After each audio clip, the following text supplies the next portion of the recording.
Alam nyo, kwento ko lang po sa inyo ang huling balita ko kay Tatay Digong. Matagal kaming magkasama. Alam nyo, higit pa sa tatay ang turing ko sa kanya. 1998, una po akong nanilbihan sa kanya. Hanggang 2022, kahit senador na po ako, sinasamahan ko siya hanggang sa huling araw ng kanyang termino. Sumama po ako hanggang makauwi siya sa bahay niya noong June 30 of 2022. Alam ko yung hirap na niya. Halos hindi na nga makasuot ng medyas. Sinong magme-medyas sa kanya doon?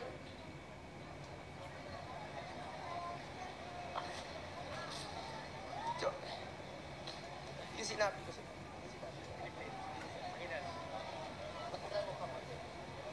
alam nyo, nakausap ko kaninang madaling araw si Attorney Mijaldea pagkatapos ng hearing nila at saka si Ma'am Hanilet.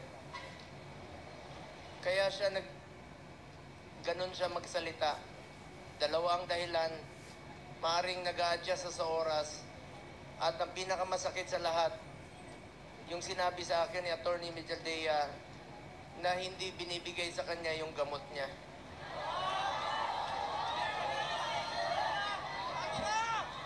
Alam niyo ba, hindi nga niya alam kung ano yung gamot na iniinom niya. Binibigay sa kanya ng nurse niya.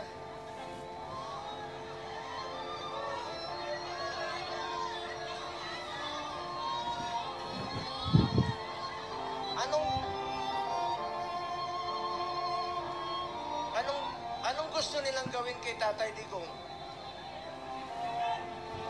Kung kaya nilang ipadala si Tatay Digong doon, gawan nyo ng paraan paano siya ibalik dito.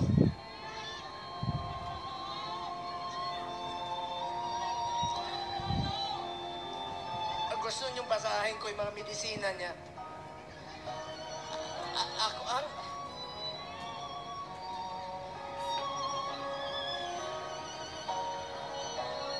Minsan nagtitwitch yung kamay niya, sabi ni Bingbong kahapon.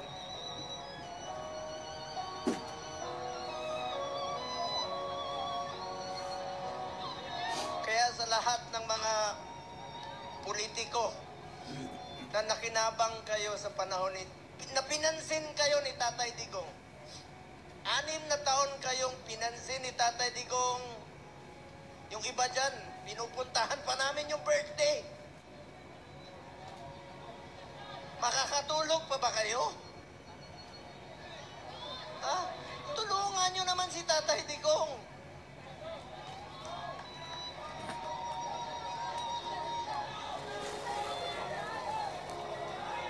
Alam nyo, yung ginawa ni BBM sa kay Tatay Digong. Hindi naman tatakas si Tatay Digong. Nagiyakan yung mga tao, mga kababayan. Nung Sabado, maraming nagpapayo sa kanya. Kami, sinabihan namin, Tatay Digong, magpaliban mo muna. Tore. Magpaliban mo muna yung pagpapauwi mo rito. Alam ni Ma'am Hanilet yun, alam ni Ies yun, alam ng mga kasama niya.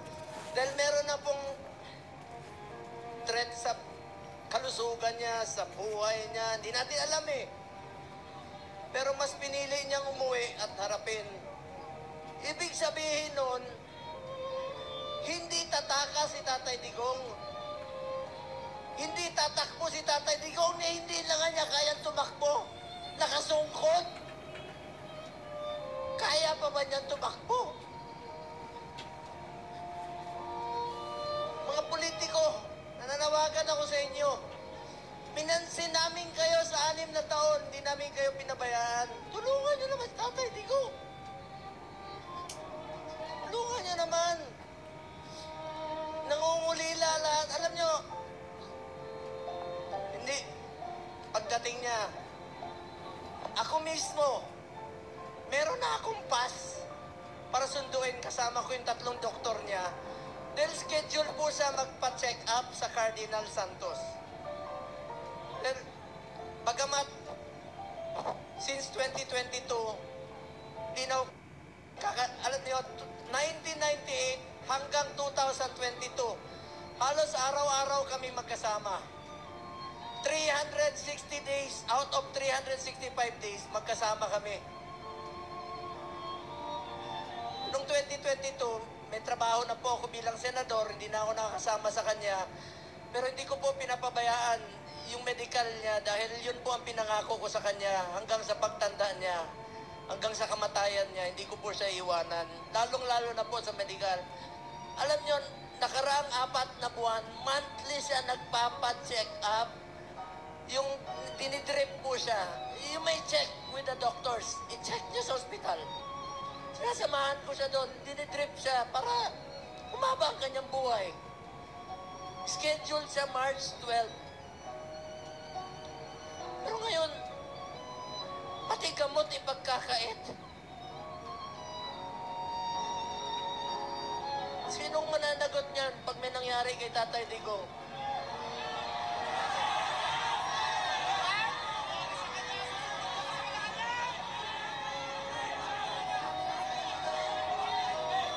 February, umpisa nung December, dyan sa Cardinal, sinamahan ko siya. Kasama si Ma'am Hanelet. Enero, bumalik uli kami. Pebrero, bumalik uli kami. March 12 po siya schedule uli para sa pagpapagamot niya. Pero pinagkait nila. Pati gamot. Ayaw ibigay sa kanya. Alam niyo, wala siyang tsinelas. Pati tsinelas. Pati tsinelas niya, wala. Nakapaa.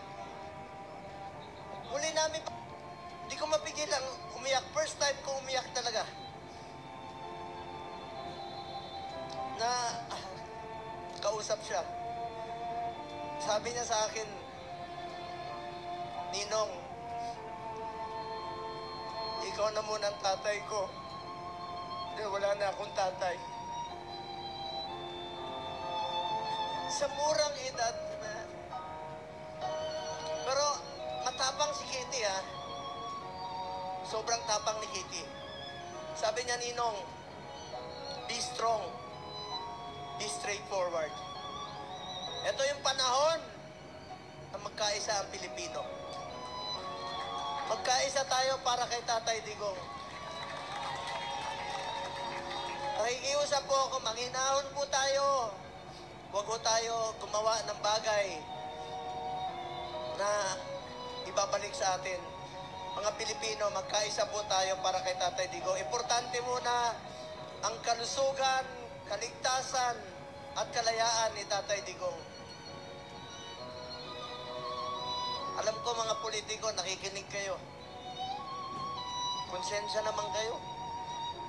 6 na taon kayong minahal ni Tatay Digong. Pinansin kayo, minahal kayo, pinaglingkuran kayo. Bakit sila pumayag na ang taong nagmahal sa atin, minahal tayo, pinaglingkuran tayo? Sa totoo lang, ayaw naman niyang tumakbo eh.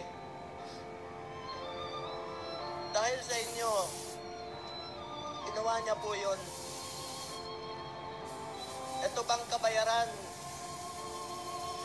sa ginawa niyang pagsasakripisyo, pagmamahal at paglilingkod para sa bayan?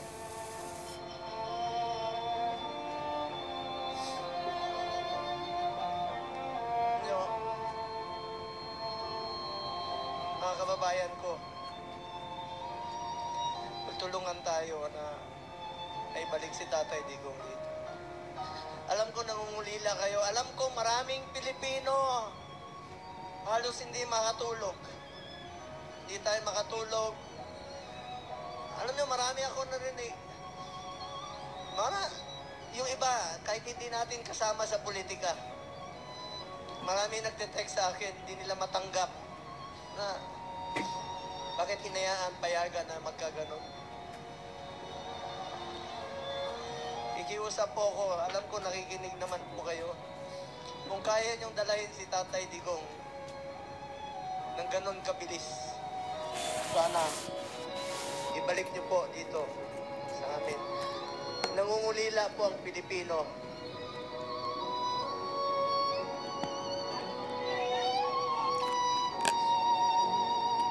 Sa mga kapatid ko Muslim, sa lahat, Basilan, Holo, Zamboanga, sa Mindanao, salamat sa inyong suporta.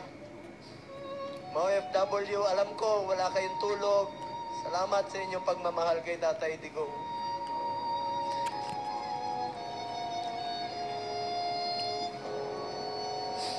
Mga taga-Bisayas, alam ko mahal na mahal yung mga Bisaya. Salamat. Kahit dito sa Luzon, alam ko nangungulila tayo. Dasal po tayo. Please lang, yan lang po ang pakiusap ko sa inyo. Pag sana huwag siya pabayaan ng Panginoon. Ako po ay natatakot. Natatakot sa kanyang kalagayan. Sanay po siya na inaabot sa kanya ang lahat. Damit, pagkain, itong medisina po.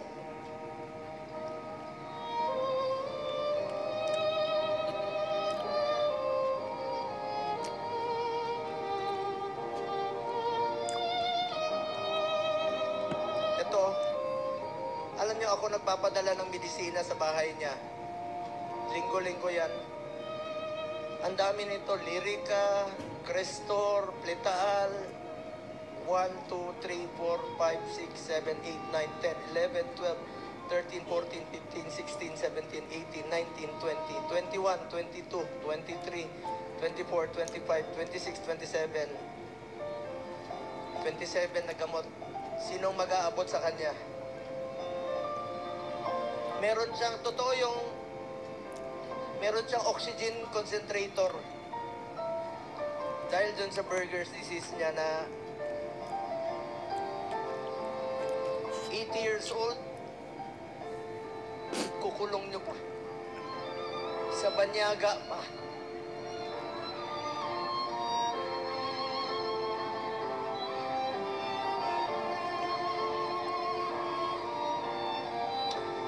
Alam nyo,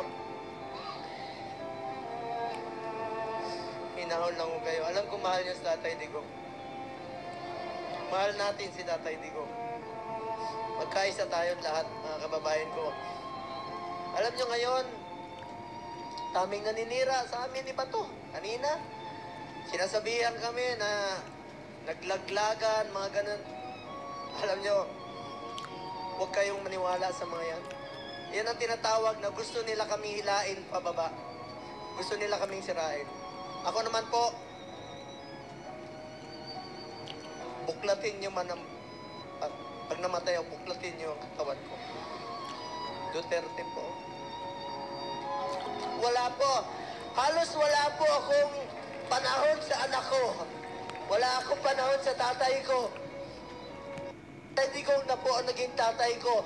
From 1998 hanggang 2022. 24 years yan, araw-araw kami magkasama. At sinabi ko sa kanya,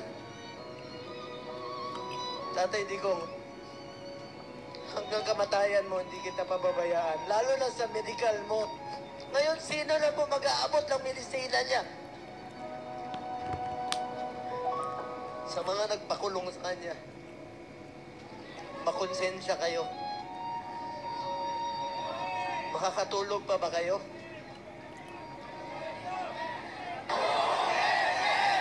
Duterte! Duterte! Duterte! Duterte! Duterte! Duterte! Duterte! Duterte! Sa mga kasamahan ko, sa mga kasamahan kong kandidato, magkaisa tayo, tulungan natin, Tatay Digong. Ang kapanalunan ninyo ay kapanalunan ng bawat Pilipino. At kapanalunan ng kalayaan ni Tatay Digong. Ito pong kantang ito, since 1998, ito ang paborito niyang kanta. natin para kay Tatay Digong.